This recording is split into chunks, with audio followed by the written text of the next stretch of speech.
Boa noite, meus irmãos. Graça e paz do Senhor Jesus. Amém. Abra sua Bíblia em Romanos. Vamos continuar no livro de Romanos hoje. Agora vai para o capítulo 12. Romanos 12, vamos ler do apenas o verso 9 e 10. Romanos 12, vamos ler do verso 9 e 10.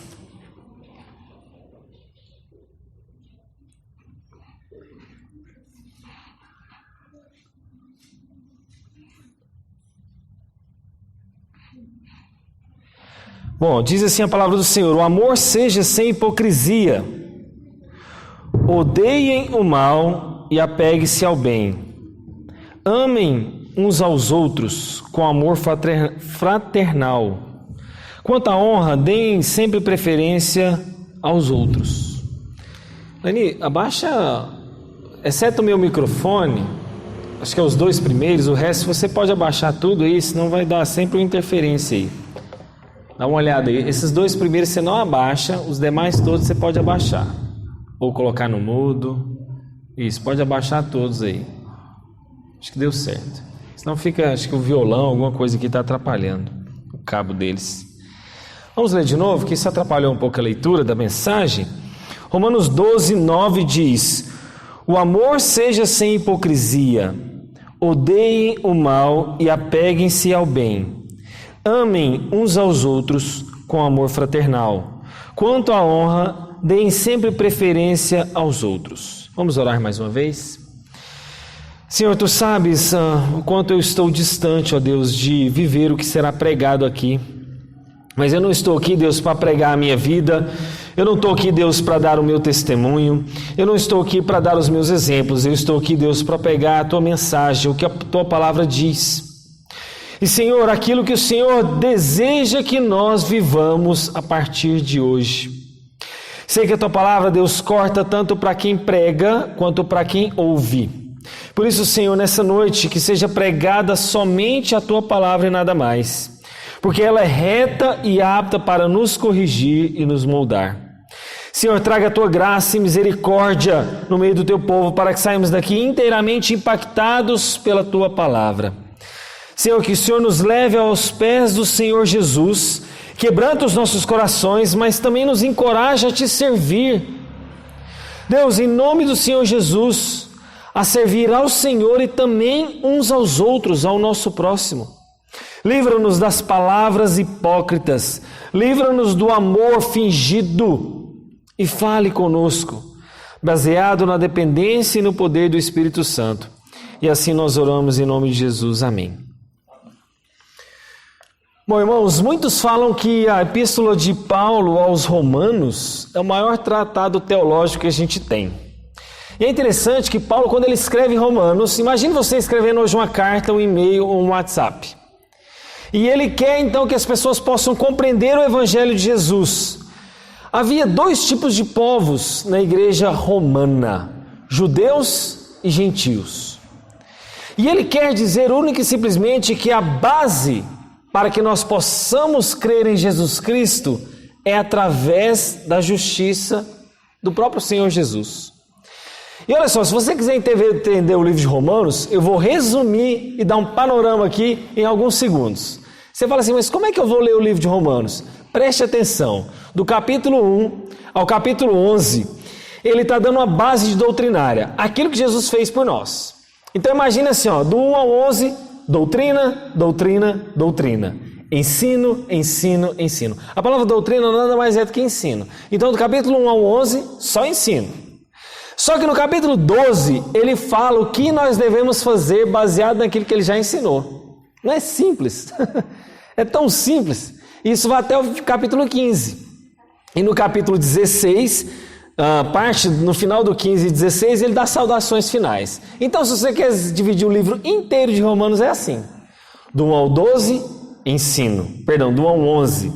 Do 12 ao 15, o que eu tenho que fazer com o que ele já me ensinou. E o final do 15 e 16, saudações finais. Pronto. Você já sabe dizer qualquer um o que está escrito no livro de Romanos inteiro. E aí é interessante que então no nosso texto, nós começamos no capítulo 12 e começa exatamente essa parte do que você deve fazer com aquilo que você já aprendeu.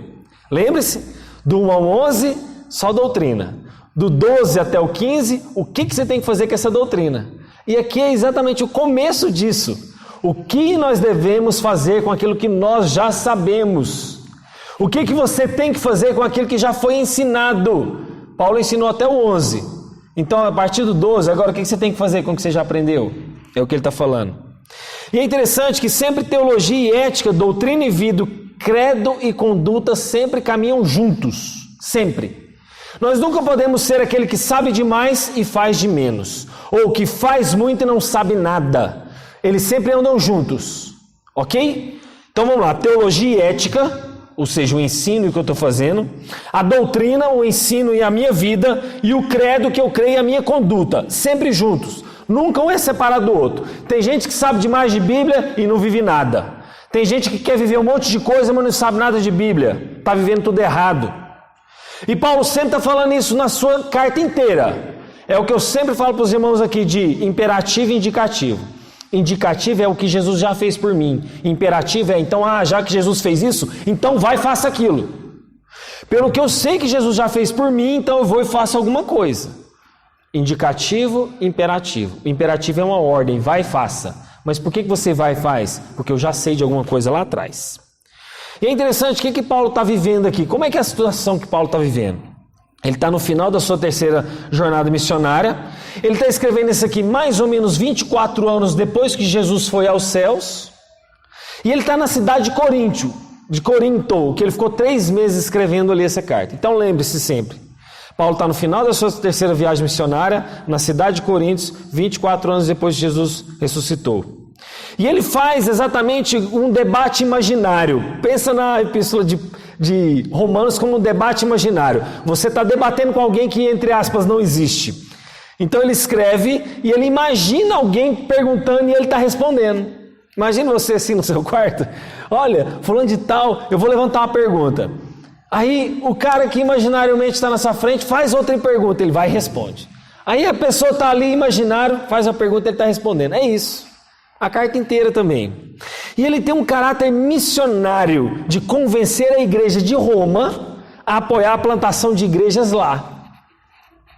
E é interessante que Paulo aproveita para pastorear aquela igreja, mas Paulo está pastoreando a igreja? Olha que interessante. Paulo nunca fundou aquela igreja, ele nunca foi pastor daquela igreja, ele nunca tinha visitado aquela igreja em Roma. Agora você imagine só.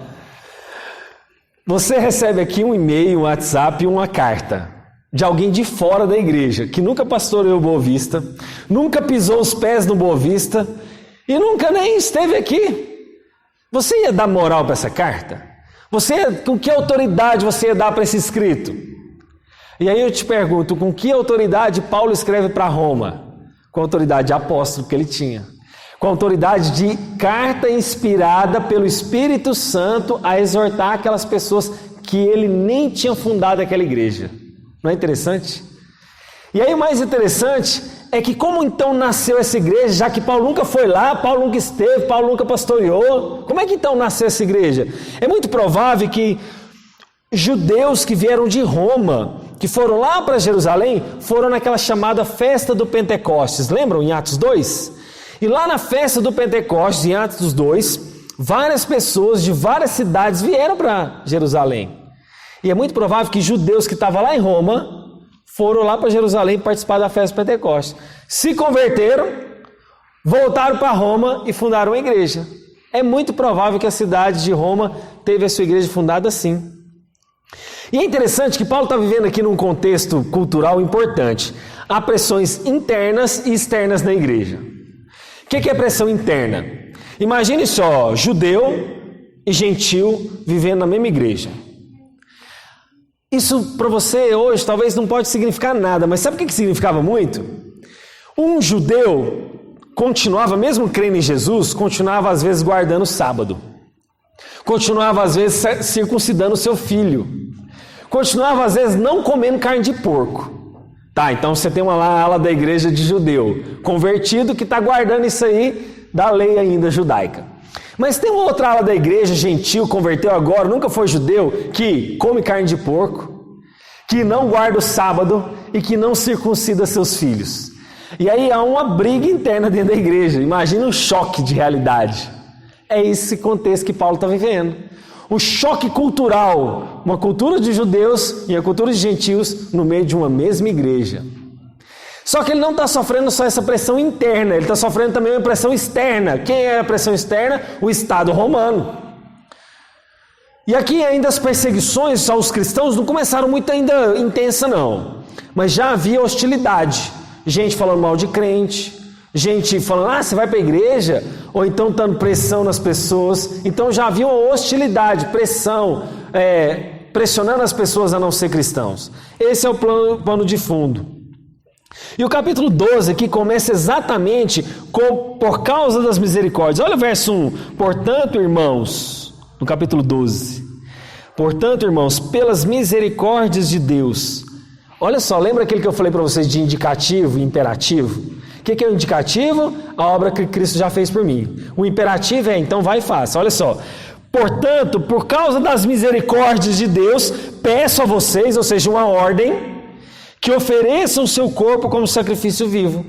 Pelo que Deus fez por vocês, por causa das misericórdias que Deus já derramou, então vai e faça isso. Vai e faça o quê? Ofereça o seu corpo como sacrifício vivo a Deus. Olha só, indicativo e imperativo. O que Cristo já fez e o que eu tenho que fazer. Então, a partir de agora, então, vocês são um sacrifício vivo, santo e agradável a Deus. Vocês não têm que mais trazer cordeiro para ser sacrificado lá no altar. Lembra? Sacrificava cordeiro no altar? Não é? Você não tinha que trazer o cordeiro e tal para sacrificar. Agora não é mais isso. Você é esse sacrifício vivo, agradável a Deus. E agora então Paulo vai tratar na carta o seguinte, olha, versículo curto, mandamento direto, e é como se ele estivesse disparando a ordem. Imagina uma metralhadora de ordens. Depois de tudo que Paulo já ensinou do capítulo 1 ao 11, agora ele vai disparar um monte de ordem que você tem que fazer. E por todo então ele vai alternando isso, que eu falei para vocês, de indicativo e imperativo. O que Cristo fez, então você vai e faz isso. E esse capítulo 12, ele tem uma estrutura similar a 1 Coríntios capítulo 12 e 13, que fala exatamente depois ele discutir alguns dons na igreja, ele adverte as pessoas contra o orgulho dos dons, e aí ele então deve dar uma ênfase prática a uma vida de amor. E não é interessante isso? As pessoas que mais têm dons e talentos se gabam disso. E aí ela não consegue viver uma vida de amor, porque ela está apoiada no dom e no talento que Deus deu para ela, e ela não consegue amar. Porque ela está apoiada tanto naquilo que ela tem de excepcional, que ela não consegue exercitar o amor. Porque ela se acha muito estrela, ela se acha muito capaz, e aí porque é capaz demais não consegue amar. Paulo está exortando isso aqui. O orgulho, contra o orgulho. E aí, olha só, nós lemos aqui o verso 9 e 10 somente. Mas a gente chama de perícope, imagina um texto maior. Se a gente continuasse lendo do verso 9 até o verso 21, nós íamos ver 3 tipos de amor. Nós não vamos ver todos eles hoje, tá? Não vai dar tempo. Mas nós íamos ver 3 tipos de amor. O amor para com Deus, que está no verso 11 e 12.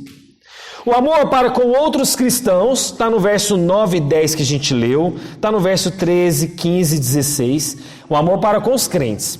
E amor para com os inimigos, está no verso 14 e no verso 17 ao 21. Então nós temos 3 tipos de amor aqui, do 9 ao 21. O amor para com Deus, o amor para com o próximo e o amor para com os nossos inimigos. Tá bom? Hoje nós só vamos ver um tipo, o amor para com o nosso irmão. E lógico, não vai dar tempo da gente ver o amor para com Deus e o amor para com o nosso inimigo, mas seria legal um dia a gente tratar disso aqui. Mas eu quero tratar do nosso relacionamento. Vocês sabem, irmãos, eu cheguei nessa igreja e eu não sei como vocês estavam antes de eu vir para cá. E eu quero nessa noite exortar os irmãos que estão fiéis aqui a amar uns aos outros, independente do que vocês já passaram aqui nessa igreja. Independente talvez da desavença que vocês já tiveram. E eu falo isso para os irmãos, talvez os irmãos não me conheçam a fundo, mas os irmãos vão ver as minhas falhas, vão ver os meus defeitos, e mesmo que essas falhas e defeitos, os irmãos precisam me amar. E eu preciso amar os irmãos, mesmo vendo falhas e defeitos nos irmãos. Porque se fosse assim, se a gente fosse amar porque alguém é perfeito, então nós não íamos amar ninguém. Não é verdade? Nós não temos capacidade de amar alguém porque ele é perfeito. Porque ninguém é perfeito. Então que capacidade que eu tenho? Eu amo porque eu amo ele em Cristo. Ele faz parte da minha família. E é o que nós vamos ver aqui. Então a tese, o ponto central é bem simples, o amor. Olha só, nesses 2 versos que a gente leu, Paulo fala 3 vezes sobre o amor. Em 2 versículos, Paulo fala 3 vezes sobre amar. E a tese aqui é bem simples, amar sem fingimento com sinceridade. Isso é difícil. Nós amarmos uns aos outros sem fingimento é difícil. Porque a gente coloca uma máscara na hora de amar. Então, a gente tem que... Aí, esse é o primeiro, então, amar sem fingimento, com sinceridade. O segundo, ele fala apegar-se ao bem na mesma intensidade que nós devemos nos opor ao mal. Também é outra tese aqui desses 2 versículos que a gente leu. E por último, ele fala de honrar uns aos outros. E eu quero dividir o sermão exatamente nesses 3 pontos, como um bom presbiteriano. Mas o que significa amar? Os irmãos já pensaram para pensar nisso? Já pararam para pensar nisso? Amar não é simplesmente uma decisão, é também decisão. Amar não é simplesmente sentimento, envolve também sentimento? Ou será que envolve os dois, sentimento e decisão? E é interessante que o pecado distorceu muito o negócio que a gente entende como amor. A nossa compreensão de amar é que se alguém nos ama, essa pessoa deve estar sempre à nossa disposição. Ah não, se fulano de tal me ama, então ele tem que estar aos meus pés. Fulano de tal me ama, então é como se o mundinho daquela pessoa girasse no entorno dela. Não é assim. Ah não, fulano de tal, você fala que me ama, mas ele acha que o mundo está girando em torno daquela pessoa. Isso não é amor. E essa pessoa acha que amar então é procurar tudo aquilo que vai te agradar, da maneira que eu quero e na hora que eu quero. A gente acha que amor é isso. A pessoa está em volta de mim o tempo inteiro, me servindo, e ela vai fazer quando eu quero e como eu quero. E aí, se ela não faz, eu fico de biquinho. Eu falo isso muito para a Elaine, né? Eu sou um cara muito sensível, né? Eu lembro de um pastor falar sempre isso. De falar assim, olha, a igreja sempre fala que o pastor, né, foi rude, que o pastor machucou a igreja, mas a igreja nunca lembra que ela também machuca o pastor. Então, lembre-se sempre disso. Talvez nós sejamos sensíveis. E às vezes a gente precisa aguentar o defeito do outro mesmo.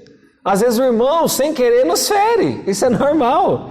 Mas nós temos que superar. E essa nossa sociedade está muito mimizenta. Eu chamo assim, viu? Se os irmãos me perdoem o termo da palavra aqui, da expressão, né? Você não pode falar uma coisinha contra o irmão que ele já fica chateado. Então essa é a compreensão distorcida do amor por causa do pecado, que contraria às vezes os nossos desejos. E Paulo começa exatamente, o amor seja sem hipocrisia. E o amor aqui encabeça a lista, é a chave para entender todos os outros mandamentos, não é verdade? Amar a Deus sobre todas as coisas e amar ao próximo como a ti mesmo, eu falei para vocês, é o resumo dos 10 mandamentos, não é o primeiro mandamento. Qual que é o primeiro mandamento? Não terás outros deuses além de mim, esse é o primeiro mandamento. Mas o resumo dos 10 é amar a Deus sobre todas as coisas e ao próximo como a ti mesmo. Então Deus é amor, conforme 1 João 4:8. E é interessante que isso faz parte da essência de Deus. É a essência dele ser amor. É um caráter dele. E qual que é a definição do mundo de amor, diferente da definição bíblica? É que fala que as pessoas consideram o amor como um Deus. Mas a Bíblia não diz que o amor é um Deus. Fala que Deus é amor. Mas o amor não é um Deus. Entende a diferença? Deus é amor, mas o amor não é Deus. É estranho falar isso. Por quê? Quando você coloca o amor como Deus, você faz, entre aspas, tudo em nome do amor. Aí passa a ser permissivo. Tudo pode em nome do amor. E é exatamente isso que o mundo fala. Então, se é em nome do amor, você pode matar. Se é em nome do amor, você pode agredir alguém verbalmente. Se é em nome do amor, você faz qualquer coisa. É uma carta branca. Você faz tudo. Então eu posso fazer qualquer coisa que deseje meu coração. Eu posso largar meu marido a hora que eu quiser, porque meu coração já não deseja mais ele. Então, em nome do amor, eu faço isso. Em nome do amor, eu vou e espanco no meu filho, porque eu quero ter paz. E aí eu vou dar uma surra nele, em nome do amor do meu desejo. E aí vem aquela história, o que o seu coração deseja, vai e faça. Mas a Bíblia não ensina isso. Mas o mundo também fala que o amor é fazer sexo, né? Vamos fazer amor. É a definição do mundo. É um conceito secular, porque o amor não é fabricado. O amor está resumido numa pessoa, e a pessoa é a pessoa de Deus. E no Antigo Testamento fala de amor, é uma devoção para com o próximo. Não é aquela forma mística de se pensar, é uma vontade, é uma força. E no Novo Testamento, o amor que a gente fala tanto do amor ágape, mas o certo aqui, só dando uma pinceladinha para os irmãos, o certo da pronúncia é agape, e não ágape. E esse amor no Novo Testamento fala exatamente do amor de Deus para com os seus filhos. É um amor de eleição, certeza de salvação. Mas lembre-se de uma coisa, nem sempre a palavra agape no Novo Testamento, ela quer dizer amar de forma assim altruísta. Altruísta que a gente fala é assim de ajudar o outro, de amar um ao outro. Nem sempre. Por exemplo, 2 Timóteo 4,10 fala de um amor egoísta. Jesus repreende os fariseus em Lucas 11,43 que eles gostavam. Sabe aquele versículo que fala assim que os fariseus gostavam das primeiras fileiras dos templos? Os irmãos lembram desse versículo? Esse versículo não está bem traduzido, porque a palavra de gostar é agape. E esse agape significa amor. Isso significa que os fariseus não apenas gostavam dos primeiros bancos no templo, eles amavam isso, se apegavam nisso. É como se fosse um amor mesmo. E aí eles então não estavam direcionando o amor deles para Deus, mas pelo louvor dos homens. Eles queriam ser elogiados. Esse era o propósito fariseu, em ser sentado aqui nos primeiros bancos. Se bem que hoje não tem ninguém aqui, né? Senão eu estaria talvez invocando alguém. Mas é só um sentido figurado do apego que os fariseus tinham com os primeiros bancos. Por isso, nem sempre esse verbo agapau ou agape é um sentido desse amor altruísta. Mas no nosso contexto aqui é. E o amor então vai resumir os 10 mandamentos. Lembra que há o amor vertical, que é o amor que eu exerço para com Deus, e o amor horizontal para com os homens. Eu amo a Deus acima de todas as coisas e ao meu próximo como a mim mesmo, de forma horizontal. Jesus fala isso em Mateus capítulo 22. O amor então é central. E aí há passagens bíblicas que eu quero que você memorize quando você quer falar sobre o amor. Sabe qual é? Nós estamos falando de Romanos 12, mas existe João capítulo 13, Romanos 13, 1 Coríntios 13 e 1 João 3. Tudo isso falando sobre o amor. O amor então não se trata meramente de emoção, mas é algo ativo. Não é, eu estou sentindo amar o meu irmão hoje. Hoje eu quero te amar, meu irmão, mas amanhã talvez eu esteja ruim, então não vou te amar amanhã não. Então o amor não é esse sentimento, é uma ação. Mas ele também tem que ser sem hipocrisia. E é interessante que o amor realmente é o princípio que governa a vida cristã, seja para com Deus, para com os irmãos ou inimigos. E sabe o que quer dizer a palavra hipócrita? Significa literalmente por detrás de alguma coisa. Então o amor, nós já vimos a importância, hipocrisia é por detrás de algo.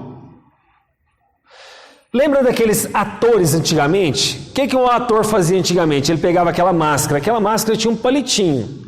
Então era uma capa aqui e havia um palito para ele segurar. E aí conforme a cena ia prosseguindo, ele mudava, pegava um outro palitinho daquela máscara e punha. Aí a cena mudava, ele deixava aquela máscara, pegava outro palitinho e mudava. Por detrás, o ator podia até estar rindo, mas às vezes a máscara estava naquele de tristeza, né? Ele estava rindo aqui por detrás da máscara, mas no fundo era que era triste. Ou vice-versa. A máscara podia até estar sorrindo, mas por detrás ele estava mal. E isso é amor com hipocrisia. Mascarado por detrás de alguma coisa. E aí é interessante que o amor, meus queridos, não é um papel teatral que a gente vive na igreja. Onde aqui é um palco e nós somos os atores e nós estamos fingindo amar uns aos outros com essas máscaras. A igreja não é isso, a igreja é vida real. Nós não estamos aqui escondendo uma verdadeira personalidade, escondendo afetos por motivos de interesse ou por medo de assumir uma verdadeira natureza nossa. E Jesus exorta os fariseus exatamente por causa disso. Eles representavam um papel que na verdade eles não eram. Gente santa que jejuava, mas tinha só capa de santidade. O John Stott fala uma frase interessante. Olha a frase que ele fala. Ele ressalta que a igreja não pode se transformar numa peça teatral onde exatamente nós somos os atores. Isso é o que nós falamos, nós não podemos amar de forma fake.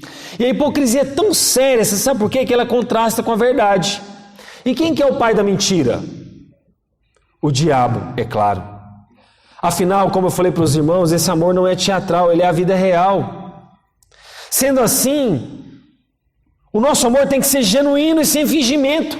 Levítico 19, 18, Mateus 22, 34, Gálatas 5, 14, Tiago 2, 8.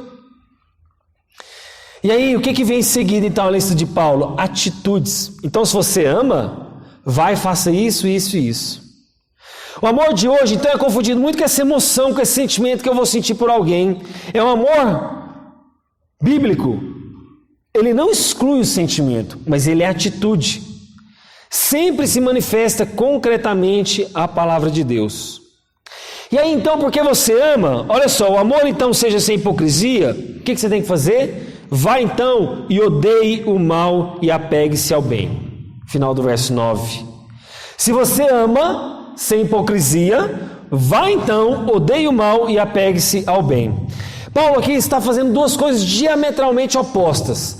Na mesma intensidade que você vai se apegar ao bem, você vai odiar ao mal. Na mesma intensidade que você vai se apegar ao bem, você vai se afastar daquilo que é mal.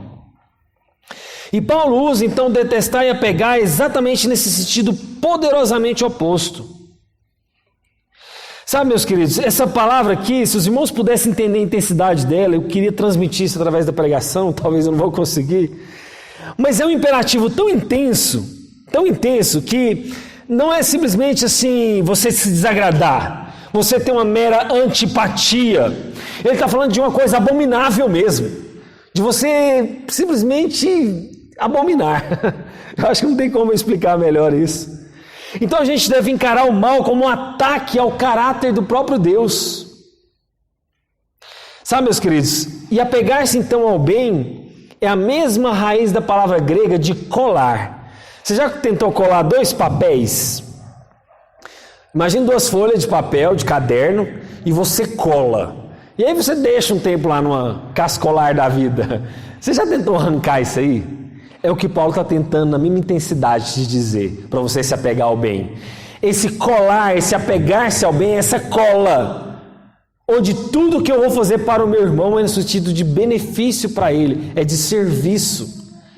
É porque eu amo. Eu não faço porque, gente, com toda honestidade, você acha que quem é líder na igreja só lidar com gente que ele gosta? Não. A gente lidar com todos os tipos de pessoas, mas por causa do amor eu vou me colar ao bem, eu vou me apegar-se ao bem ao ponto de fazer em benefício do outro. Não é pensando em mim, não é porque se eu gosto ou não de alguém. Então o verbo apegar-se aqui é um desejo intenso de apropriar-se de alguma coisa. É um comportamento ético que o cristão deve buscar de forma intensa e constante aquilo que é bom. Gálatas 6,10 fala, nos é dito exatamente fazer o bem a todos, e especialmente aos da família da fé. Faça o bem a todos, especialmente aos das famílias da fé. E é interessante que o paralelo de 1 Coríntios 13,6 fala que o amor não se alegra com o mal, mas se alegra com a verdade. Então, fechando esse versículo, apesar de sermos regenerados pelo Espírito Santo, nós ainda temos uma natureza pecaminosa. Nós ainda gostamos de fazer coisas más. Nós gostamos de uma invejinha, de uma picuinha, de uma coisa mesquinha, pequena para prejudicar alguém. A gente ainda gosta disso. Por isso, então, a gente precisa subjugar todos os dias o nosso velho homem. Nós precisamos nos revestir do novo homem diariamente. E é o que o Paul Washer fala, todo dia você tem que pregar para o seu coração. Se você não pregar para o seu coração, ele vai inclinar para o mal. Porque o nosso coração tem essa tendência. Então você tem que pregar todo dia para o seu coraçãozinho. Então a gente precisa odiar o mal e apegar-se ou agarrar-nos ao bem. Bom, mas ele continua no verso 10. Amem uns aos outros com amor fraternal. O que Paulo está querendo dizer aqui? Olha só. Amar uns aos outros com amor fraternal. Olha só, amar com amor. Não é interessante? Amar com amor. Como que você ama com amor? Se você já ama, já deveria ser com amor. Mas ele fala de um amor específico, um amor fraterno. E ele fala, olha aqui, olha, se a gente pudesse fazer talvez uma troca aqui, o primeiro amor que ele está falando é o amor fraternal. O que é esse amor fraterno? Uma afeição natural, um relacionamento entre irmãos. E ele está falando aqui dos da família da fé. Só que aí ele continua falando o seguinte: amem uns aos outros com amor fraternal. Quanto à honra, deem sempre preferência uns aos outros. E ele fala com esse amor, exatamente de um amor de sangue, no sentido familiar mesmo. Sabe como é que você ama o seu pai, sua mãe, seu irmão? Essa intensidade que Paulo está dizendo aqui, desse amor de fraternidade, de fraterno, é esse amor. O amor familiar. O amor da mesma intensidade que você ama o seu pai, que você ama a sua mãe, é esse amor que você deve amar, o das famílias da fé. E vocês já pararam para pensar, meus queridos, que a família da fé não é você que criou ela? Não foi você que deu origem? Deus que originou a família da fé. Você não é o criador dessa família aqui não. Sabe o seu irmão que está do seu lado? Quem trouxe ele aqui foi o Espírito Santo de Deus, não foi você. Então quem cria a família de Deus é o próprio Deus. E você já parou para pensar que você está sendo treinado para viver a eternidade com o seu irmão? Você já parou para pensar que eu vou viver a eternidade junto com o Edilson? Já parou para pensar que eu vou viver a eternidade junto com a nossa irmã Elvina? E é nesse treinamento aqui na terra que ele espelha aquilo que está previsto para nós, aquilo que nos espera. Então, da mesma forma que eu amo minha mãe, que eu amo meu pai, Paulo está falando nessa mesma intensidade, vai e ame os da família da fé. E eu vou te falar algo que pode te assustar. Por favor, não se assuste. Mas sabe de uma coisa? Entenda um negócio. Talvez um parente seu de sangue não vai estar lá na glória, mas o seu irmão que está aqui na igreja vai estar lá. Então, entenda que o amor que você tem que amar a ele, que Paulo fala, especialmente aos da família da fé, faça o bem a todos, especialmente da família da fé, quer dizer isso. Você às vezes vai ter que demonstrar um amor mais intenso, talvez, do que o irmão que está aqui na igreja, na mesma intensidade que você está incentivando ou praticando esse amor para alguém da sua família. Eu sei que isso pode parecer difícil, meus irmãos, mas é o que a Bíblia nos diz. Não tem como eu pregar algo menor do que isso. Amar os nossos irmãos da fé igual os da família de sangue. Agora, você ama a sua família porque ela é perfeita? Estou te fazendo uma pergunta. Você ama a sua família porque ela é perfeita? Sim ou não? Não. Você ama o seu pai porque ele não tem defeito nenhum?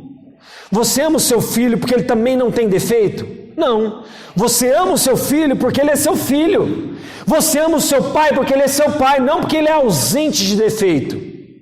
E é assim que você tem que amar o seu irmão. Não é por causa dos defeitos dele, é porque ele é da família da fé. Na perícope toda, uns aos outros, Paulo fala de 3 vezes. Exatamente isso, amar uns aos outros em toda a perícope. Paulo fala, e é exatamente o número de vezes que ele fala do amor, 3 vezes aqui. Mostra que a igreja é lugar de comunhão, de mutualidade, onde eu procuro abençoar o outro e edificar o outro. Sabe, meus queridos, a igreja cristã não deve ser tratada como uma coleção de pessoas desconhecidas. A igreja cristã não deve ser tratada como uma coleção de pessoas desconhecidas. Nem mesmo uma reunião de sindicato de amigos. É a família de Deus. E nós precisamos oferecer todo o nosso amor um para com os outros. Como? Preferindo honra uns aos outros. E ele encerra o verso 10. Quanto à honra, deem sempre preferência aos outros. Sabe, meus queridos, a honra aqui tem tudo a ver com o amor. E preferir aqui também está numa força imperativa de você preferir honrar o outro. Você sabe o que significa preferir? Imagina que vai ter uma homenagem aqui na igreja. Nossa igreja vai completar 26 anos, O Júnior, o pessoal aí, acho que é 26, né? Me disseram já que é 5 de agosto de 1995. Eu coloquei essa data. Se for uma outra data, que os irmãos me corrijam, tá? Mas não sei se vocês comemoram aqui no 5 de agosto de 95.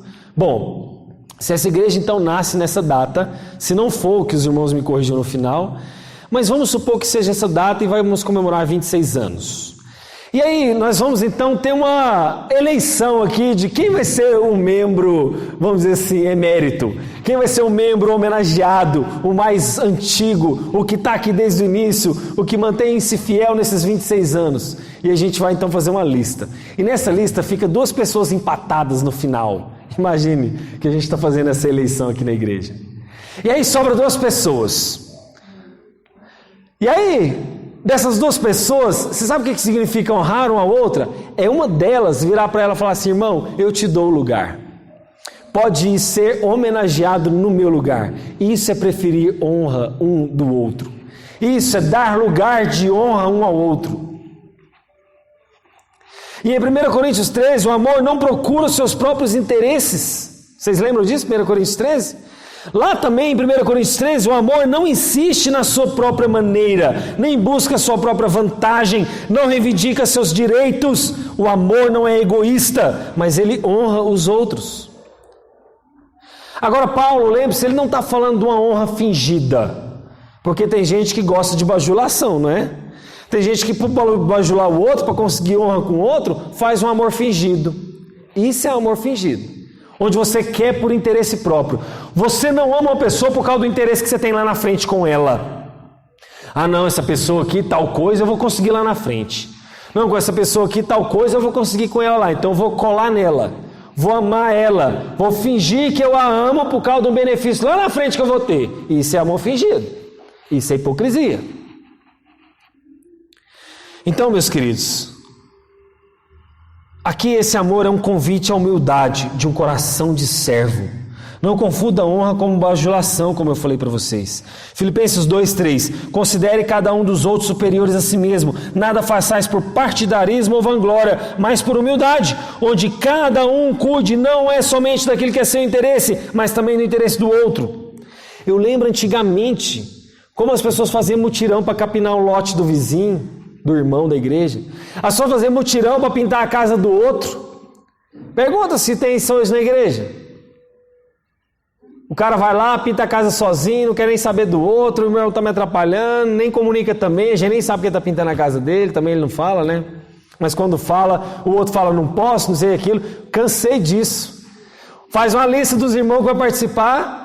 Aí, de repente, não, eu tenho um compromisso com isso, não, fulano de tal adoeceu, não, está chovendo, não, eu moro longe, não sei o quê. A lista estava pronta, mas eu fico imaginando, sabe o quê? Aquela parábola do rei. Lembra quando Jesus, que é a simbologia do Pai, convida as pessoas para um banquete?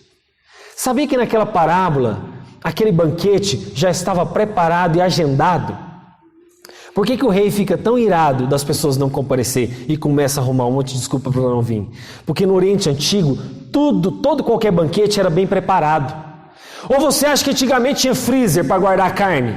Ou você acha que antigamente tinha assim, geladeira, tinha fogão, micro-ondas, onde eu posso esquentar na hora e tudo está pronto? Não, os banquetes eram bem planejados, porque não podia nem sobrar e nem faltar demais. Não podia faltar nem sobrar, então tinha que fazer um planejamento de acordo com o número de convidados.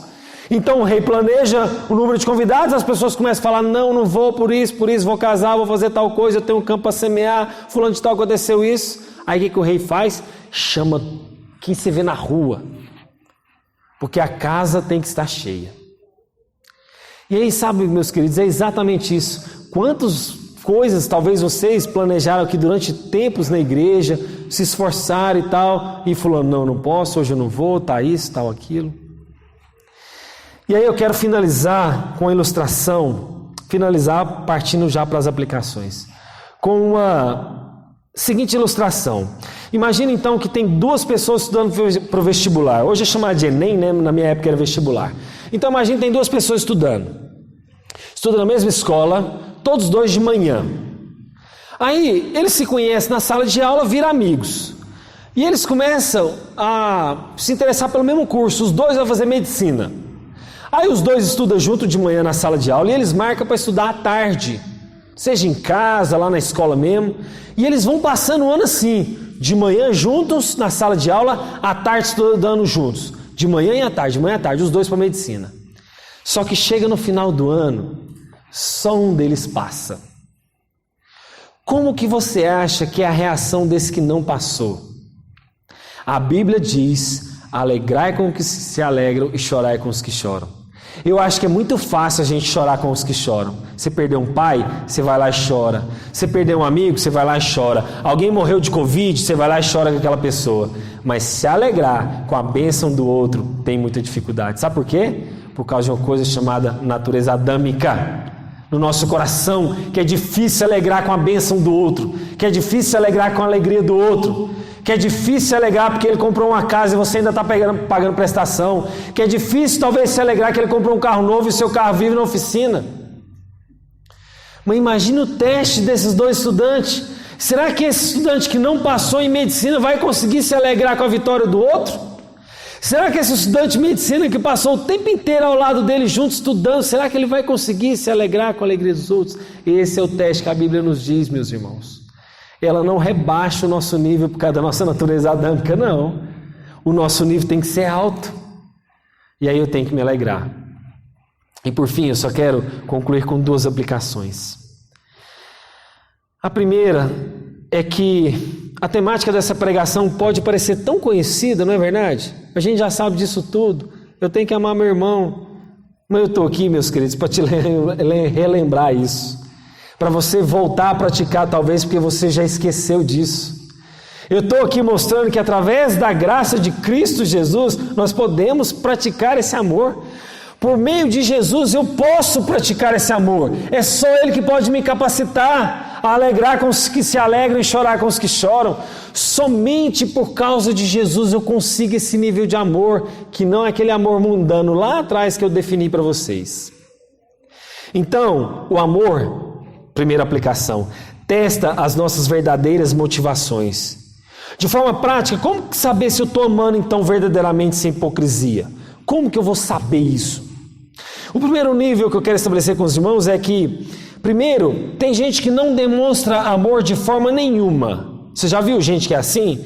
Então ele não faz absolutamente nada, ele não emite palavras que te amam e ele nem emite ações, é a tal da indiferença. E aqui é o tanto faz. Eu digo que um casamento corre mais risco de acabar quando tem indiferença nele do que quando eles ainda têm um nível de discussão. Porque quando um casal está discutindo, há uma certa preocupação com o outro ainda, né?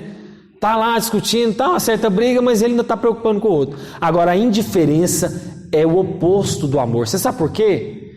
A indiferença é o tanto faz.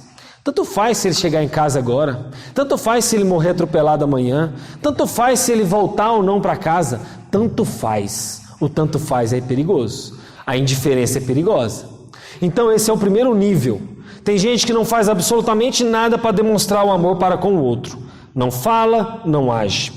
Mas tem gente, que aí eu falo o segundo nível, que fala que ama, mas não toma atitude nenhuma. Você já viu? Tem gente que é assim? Fala que ama. Oh, meu irmão, eu te amo em Cristo, mas não toma atitude nenhuma. Oh, meu irmão, eu te amo, mas fica só nas palavras. Fica naquilo. Manda lá no WhatsApp, diz que Deus te ama, mas não tem nada de concreto. Sabe o que acontece? Isso nas parábolas lá dos dois filhos, lembra? Onde um fala, né, que aí pergunta, Jesus fala assim, olha, tem um que fala o seguinte, pai, eu não vou fazer tal e tal coisa na vinha. O outro fala, pai, eu vou fazer, mas não faz. Aquele que falou que não ia fazer, volta e arrepende, fala, nossa, eu vou lá e faço. Lembra dessa parábola? Está em Mateus capítulo 21, verso 28 a 32. Um fala que não ia fazer nada e sai. O outro fala que ia fazer, mas não faz. O outro volta arrependido e fala, nossa, eu falei que eu não ia fazer, mas sabe de uma coisa? Eu vou lá ajudar o meu pai na vinha. Essa parábola mostra exatamente isso. 1 João 3,18, filhinhos, não amemos de palavras, nem de boca, mas sim de atitudes e de verdade. 1 João 3,18. Esse é o segundo nível. Há um terceiro nível que tem gente que tem atitude de amor, mas a sua motivação é errada no coração. É aquilo que eu falei para vocês. bajulação, finge que te ama, finge que faz alguma coisa, mas está interessado em alguma coisa por trás. É uma motivação que não agrada a Deus. Ele faz algo em nome do amor, mas não é verdadeiro aquilo que ele está fazendo. E aí então, depois desses 3 níveis, quem não fala e não faz, quem fala que ama e não faz nada, e quem faz alguma coisa, mas está com a motivação errada, então qual que é verdadeiramente o nível certo de amar? E aí eu vou falar para vocês, é amar com palavras, amar com atitudes e amar com a motivação correta. Aqui, meus queridos, é o top. Você ama com palavras, você ama com atitudes e você tem a motivação correta. Sabe, meus queridos, eu sei que numa igreja nós podemos disfarçar, esconder por detrás das nossas multidões aqui, né? E evitar manifestar o amor. Mas sabe uma coisa? Os olhos de Deus estão diante de todas as coisas e Ele não vai deixar passar nada. Estar no meio da multidão e dizer que ama é fácil. Mas porque eu não tenho problemas com aquele irmão, parece que é tão facinho amar ele. Sabe, meus queridos, o amor é fazer a vontade de Deus revelada nas Escrituras com a motivação correta, com ação e com coração. E por último, o amor é um termômetro nos últimos dias. Eu falo sempre isso. Às vezes, meus queridos, a gente está falando dos sinais dos últimos tempos. Muitos estão se preocupados com os sinais externos, coronavírus e tudo mais, mas esquece do sinal interno de Mateus 24. Sabe qual que é? Muitos não falam do esfriamento do amor de muitos. A Bíblia não diz que o amor de todos se esfriariam, mas fala de muitos. E eu espero, meus queridos, que nós não estejamos entre estes muitos nos últimos dias, porque esse é um dos sinais da vinda de Cristo. A gente fala tanto de sinal externo, moeda única, eu vejo gente mandando negócio de chip na mão, chip na testa, coronavírus, praga por todo lado, mas esquece do esfriamento do amor de muitos. Que nós não estejamos entre esses muitos, mas entre os poucos que ainda mantêm o seu amor aquecido. Vamos orar? Deus, obrigado por Tua palavra, que o Senhor nos ajude a exercer, a praticar, a amar. Como eu falei para os irmãos, amar com palavras, amar com atitudes, mas com atitudes com motivações corretas. Nos ajuda, porque o nosso homem, a nossa natureza caída e adâmica não quer esse amor, mas que o Senhor nos ajude a amar como Cristo nos amou, dando a vida por nós em nosso lugar. Assim oramos em nome de Cristo Jesus. Amém. Amém? Vamos passar para o momento do pós-lúdio. Eu tenho os avisos finais.